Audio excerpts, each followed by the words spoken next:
Oi, eu sou a Monalisa Perrone e esse é o Item Mais da CNN. E o Rio de Janeiro vive esta onda aí de violência em campanha eleitoral. Nós mostramos na semana passada, no mês de outubro, pelo menos outros 2 casos de uma cabo eleitoral e também de um candidato à reeleição. A polícia, claro, investiga todos esses casos para ver se há motivação política. No Rio de Janeiro, um vereador que é candidato à reeleição foi vítima de um atentado na zona norte da cidade. A Polícia Civil concluiu o inquérito sobre a morte daquele candidato a vereador, Cássio Remes, e indiciou o assassino, que é o ex-secretário de obras da cidade de Patrocínio, Jorge Marra. É uma onda de violência preocupante. Esse caso do vereador Zico Bacana é o 6º episódio em que um político é baleado aqui no Rio de Janeiro em 2020. 33 homicídios ou tentativas de homicídios e 40 ameaças ou lesões corporais. Eu repito, 33 homicídios ou tentativas e 40 ameaças ou lesões foram registrados contra candidatos e pré-candidatos às eleições municipais desse ano. Se você achou esses números altos, saiba que eles correspondem apenas aos 9 primeiros meses de 2020. A situação piorou conforme as eleições foram chegando mais perto. De outubro a novembro foram 66 homicídios ou tentativas de homicídio e 124 ameaças ou lesões corporais. E esses números podem ser maiores. Esses dados foram compilados pelo Tribunal Superior Eleitoral a partir de informações de organizações não governamentais como Terra de Direitos e Justiça Global, além, claro, do sistema Córtex do governo federal e, claro, das notícias da imprensa brasileira. O cenário continua ruim se a gente comparar o ano de 2020 com o das eleições anteriores, 2018. Segundo a ONG Terra dos Direitos, em 2018, ano de eleições majoritárias no nosso país, houve 17 assassinatos e atentados contra representantes de cargos eletivos, candidatos ou pré-candidatos. E tenho certeza de que você se lembra de um dos casos, o que mais repercutiu, claro, porque a vítima foi o então candidato à presidência do Brasil, Jair Bolsonaro.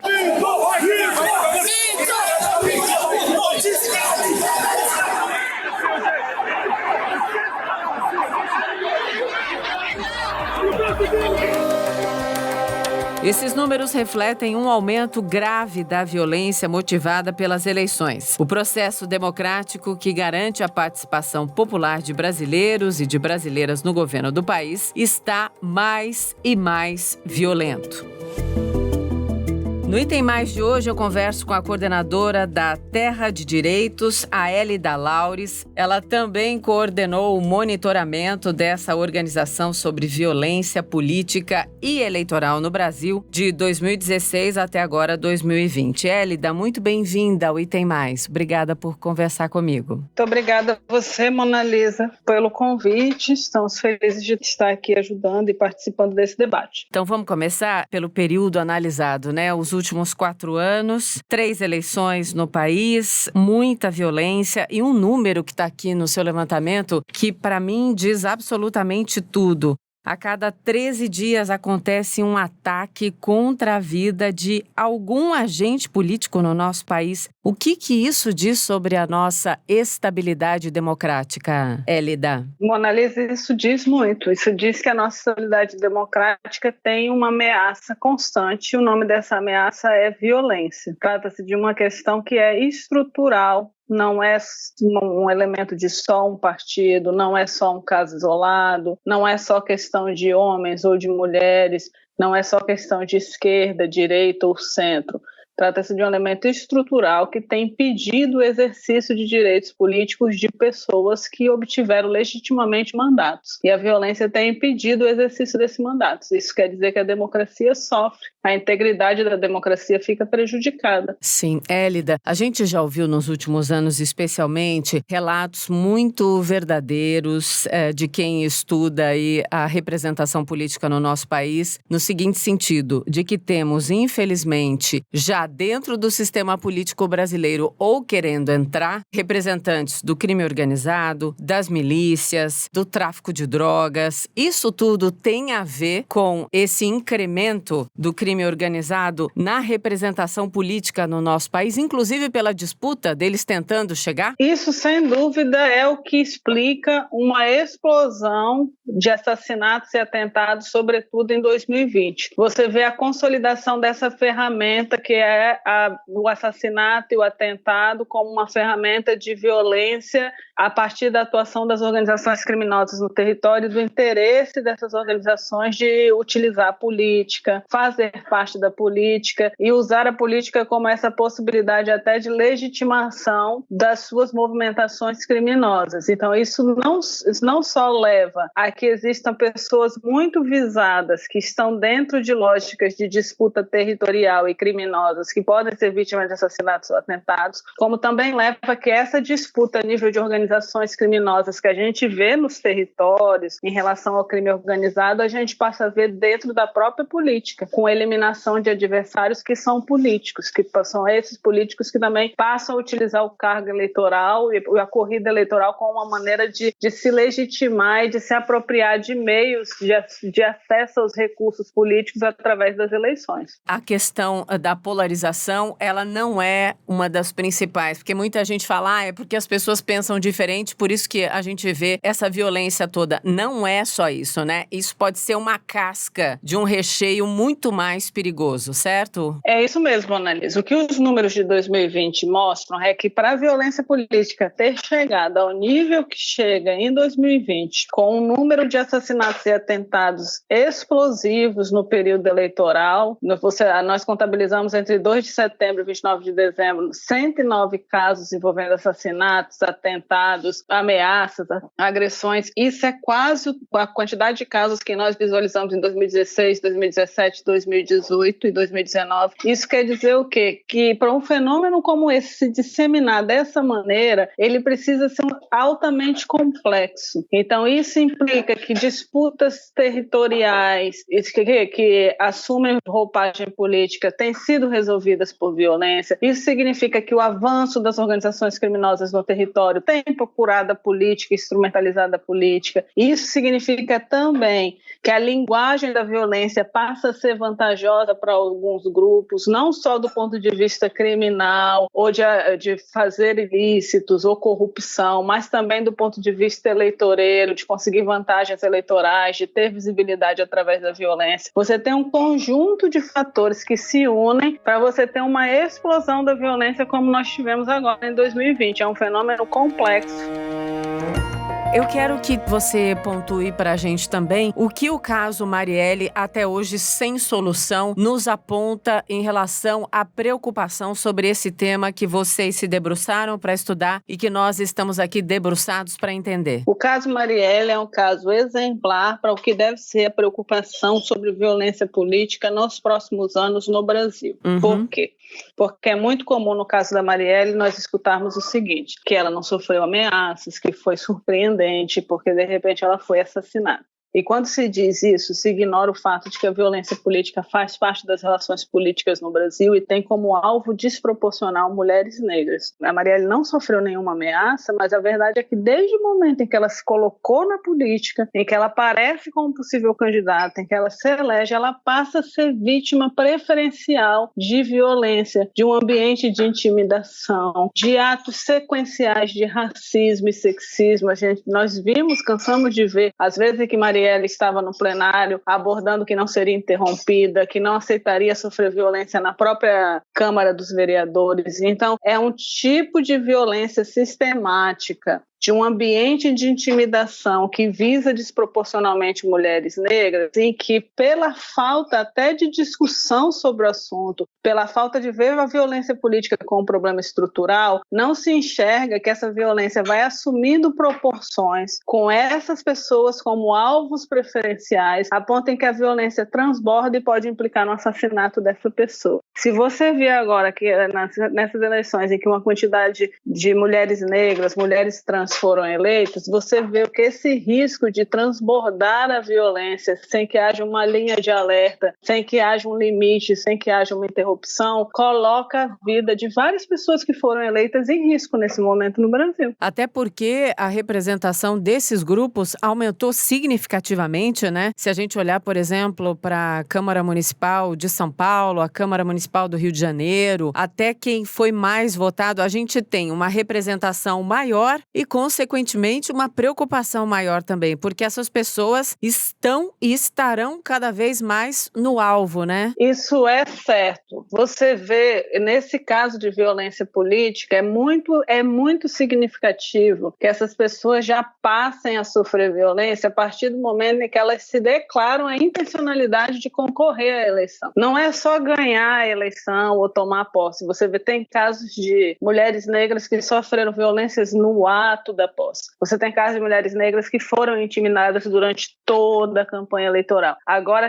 nós temos casos no Brasil de mulheres eleitas negras que já sofreram ameaças de morte explícitas a partir do momento em que se elegeram. Então você vê que tem aqui um alvo preferencial, tem um ataque desproporcional a essas mulheres, que também é um ataque à sua representação. É uma mensagem de exclusão da política, é uma mensagem de que elas não devem fazer parte da política, é uma mensagem de desconforto com a ideia de elas terem representação política. Isso deveria estar no alvo das nossas atenções a partir do resultado da eleição de 2020. Sim, a gente sabe que a questão da violência, se a gente olha para o Estado, é uma responsabilidade do governo estadual. Se a gente fala de representação em nível nacional, é uma questão de política nacional, né? Mas vamos olhar então para as nossas principais autoridades. Por exemplo, a principal voz da nossa Justiça Eleitoral, que é o ministro Barroso, né? Presidente do TSE, do Tribunal Superior Eleitoral, o ministro Luiz Roberto Barroso. Ele tem uma argumentação muito incisiva de que precisamos sim trabalhar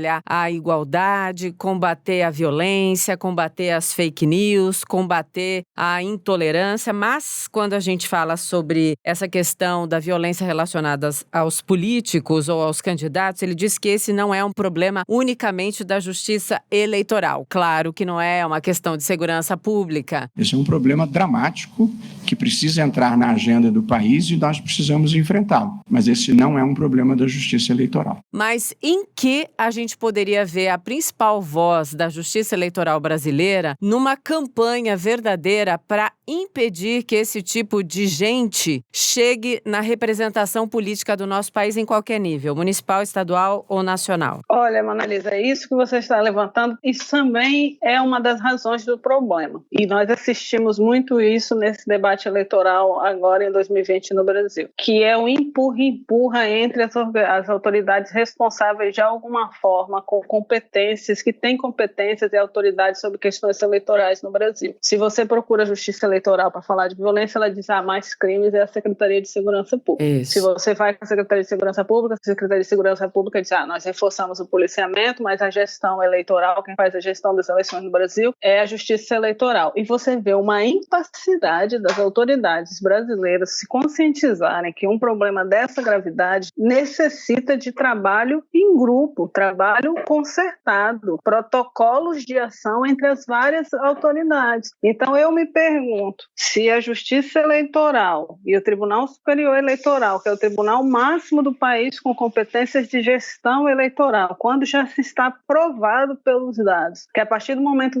que as eleições ocorrem, elas disparam o episódio da violência no país, se o órgão máximo responsável pela gestão eleitoral do país não se entender como responsável pela concertação de esforços para combater a violência, quem irá se responsabilizar por ela? Não é admissível que haja esse empurra-empurra entre as autoridades quando elas deveriam trabalhar de forma coordenada e organizada. E é preciso existir um órgão máximo que assuma o papel de trabalhar de forma coordenada. Se você olha para países como o México, o sistema judicial no México assumiu a responsabilidade de criar protocolos de ação integrada para vítimas de violência política, principalmente vítimas mulheres. E no Brasil a gente não vê uma fala de concertação de esforços das autoridades máximas e, pelo contrário, a gente vê um debate de empurra-empurra sobre essa, é muito importante, mas essa não é a nossa competência. Então é preciso que o Tribunal Superior Eleitoral assuma essa tarefa de coordenação, de integração de esforços, de monitoramento, porque é a autoridade máxima na gestão eleitoral do país.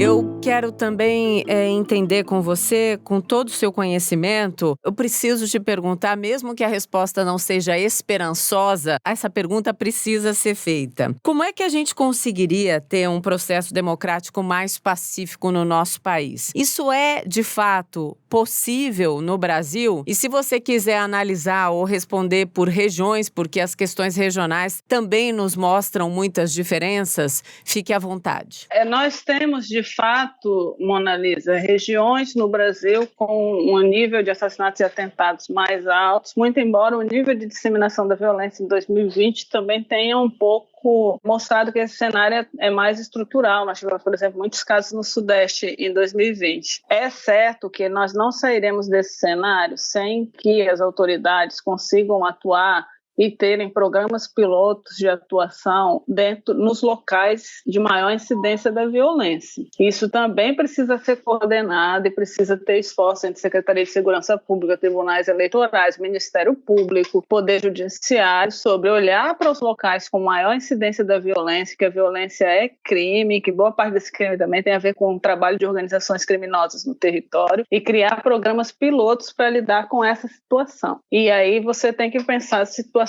diferentes em cada região, os estados em que tem mais incidência. Tem um lado em que a violência ela é um problema cultural da sociedade brasileira. Você vê que tem pessoas que têm dividendos eleitorais, que passam a ser mais conhecidas e até mantêm uma certa base eleitoral a partir da espetacularização da violência. Isso é algo que tem que ser combatido de forma estrutural. Você vê que países que têm problema estrutural de violência política, como o Brasil, trabalham com organizações não governamentais nos locais, para trabalhar com campanhas educativas, trabalhos nas escolas, porque também tem uma questão aqui de mentalidade para que a violência não seja vista como um prêmio, como um espetáculo que merece um voto. Teria que se investir numa mudança de mentalidade no Brasil, porque candidatos que performam a violência não são candidatos para representarem democraticamente o país. Mas também é preciso que as autoridades no país assumam suas responsabilidades. As câmaras dos vereadores têm que nos dizer o que é que vão fazer para criar ambientes menos intimidatórios e ambientes livres de exercício de direitos para as pessoas que ganharam mandatos nesse momento, sobretudo para pessoas que representam grupos subrepresentados na política. A Câmara dos Deputados tem responsabilidade também em criar ambientes livres de assédio, criar protocolos, criar modelos de atuação que sirvam de exemplo para assembleias legislativas, câmaras, vereadores. Os partidos políticos têm que olhar para os seus quadros, olhar para as pessoas que de forma insistente utilizam da violência e criar mecanismos disciplinares eficazes. Se as pessoas todas com responsabilidade não assumirem a responsabilidade, a mensagem é de que a violência é lucrativa no Brasil. Ninguém abre mão daquilo que dá resultados. Sim, e que é uma plataforma possível de ser usada, né? Agora, eu tenho uma outra questão com você, que é o incremento da rede social, né? No processo eleitoral, no mundo inteiro, mas olhando aqui para o Brasil especificamente. Esse espetáculo da violência ao qual você se referiu piorou com as redes sociais ou só escancarou? Porque a gente sabe que a violência eleitoral, ela é muitas vezes combatida na bala, em vários rincões do Brasil, e tem a rede social agora mostrando para todo mundo o tempo inteiro. Como é que você vê essa questão da rede social? Então, a rede social, ela traz vários elementos. Você vê isso que você falou, os assassinatos, os atentados, já faz parte de uma certa forma de exercício da política no município, no Brasil, e até de eliminação da oposição. O que a gente tem visto é que tem níveis de sofisticação. Por um lado, tem o fato de que os próprios políticos passam a terem mais evidência na utilização das redes sociais, e a partir do momento em que quem tem mais evidências também sofrem ataques massivos. Mas você vê também esse fenômeno de que político ataca político, que as redes sociais também passam a ser esse campo de ofensas divididas entre políticos, inclusive para garantir certos dividendos eleitorais, garantir certos reconhecimentos eleitorais junto da sua base. Mas um outro fenômeno que é mais preocupante e contribui para isso que nós estamos chamando de brutalidade, que é muito mais do que violência, brutalidade política eleitoral, é o fato que as redes sociais elas colaboram para essa ideia do anonimato e, portanto, da não responsabilização. E perante a ideia de se poder expressar de forma anônima, o viés da violência aparece muito forte em ofensas, em ataques, em ameaças de morte. Você vê o caso da vereadora de Joinville, em que pela internet se escreveram: agora é só tentar matar porque o suplente é branco. A cidade de Joinville, em Santa Catarina, elegeu a primeira vereadora negra. Isso é muito bom. Só que desde que a notícia saiu no último domingo, a professora Ana Lúcia Martins vem recebendo ameaças de morte. Então a ideia do anonimato permite com que, inclusive, organizações que estão trabalhando de forma estruturada no território, organizações, por exemplo, ligadas à ideia de supremacia branca, utilizem a ferramenta do anonimato via redes sociais para expressar a brutalidade política. Então a rede social acaba trazendo uma possibilidade não só de massificação, mas de anonimização que permite com que a brutalidade seja excessiva. E aí você vê que é isso que nós temos vivido no Brasil, que não é só a violência disseminada, é a violência num limite acima do razoável, excessiva além do limite. E isso também se vê nas redes sociais, não só pela violência das próprias expressões que se usa, pelos níveis de ameaça de morte, mas pela massificação dos atentados. Uma pessoa que sofre violência, vê as redes sociais no Brasil, não recebe 1 ou 2 comentários. É uma massificação de ataques aproveitada pela possibilidade de anonimato das redes sociais. Sim. Inclusive, tive a oportunidade já de entrevistar a Ana Lúcia no Expresso CNN e ela disse que em nenhum momento não passou pela cabeça dela não denunciar. Que sim, é para denunciar, e a rede de apoio e a voz que ela conseguiu, tendo essa coragem de manter, de escancarar, são muito importantes e determinantes e intimidatórias também para os possíveis agressores, seja um agressor virtual, um covarde, né? Ou seja, um agressor no dia a dia e na vida, enfim, inclusive pelo que possa acontecer, né, Elida? Isso, Monalisa, é a prova cabal da ausência de protocolos por parte das autoridades no Brasil. O fato de que o que uma pessoa que sofreu uma violência como a Ana Lúcia, o que ela tem como forma de reação é chamar o público e chamar a atenção do público para a sua situação. Se o Brasil já tivesse um nível de sofisticado de atuação para a violência que desse conta do que a violência tem se disseminado no Brasil, um caso como o da Ana Lúcia já teria um protocolo, porque ela é uma vítima de violência, já teria um protocolo de medidas de segurança em relação a ela. Você vê que até para identificar as pessoas foi uma dificuldade, já teria um protocolo entre as organizações, e inclusive a forma como isso seria colocado para o público também não seria algo como uma medida dela para ter segurança, mas seria dentro de um conjunto de ações de proteção a uma pessoa que está sofrendo uma violência política. E pelo contrário, como no Brasil existe a ausência total de se pensar a superação desse episódio a partir de protocolos com autoridades que estão empenhadas nesse assunto, o que fica na mão das pessoas é a possibilidade dela ser ajudada por outras pessoas. Então não tem nenhuma opção que não seja ela chamar a atenção pública, contar com o apoio dos movimentos sociais, contar com o apoio da imprensa para que o caso venha à tona. Elida, adorei conversar com você, conversaria 1h30, mas aí o podcast ficaria o quê? Um documentário. Mas sim, vamos conversar numa próxima. Muito obrigada pelo seu conhecimento, pela sua dedicação em estudar e apontar algo tão importante para que a sociedade brasileira melhore. Muito obrigada, até a próxima. Obrigada, Monalisa. Bom trabalho para vocês, que a imprensa continue apoiando, que tem sido uma grande parceira na visibilização desses casos. Para muita gente que acompanha eleições, não sobre o aspecto violento, claro, das eleições, tem muita gente dizendo que 2022 começou, então, já nessa segunda-feira. Então, para que a gente tenha um processo eleitoral mais democrático, menos violento, fica aqui, então, esse episódio para a gente aprender, entender e cobrar, claro, uma civilidade nas eleições brasileiras. A gente se ouve sempre, sim, que bom. Amanhã tem mais. Em Té.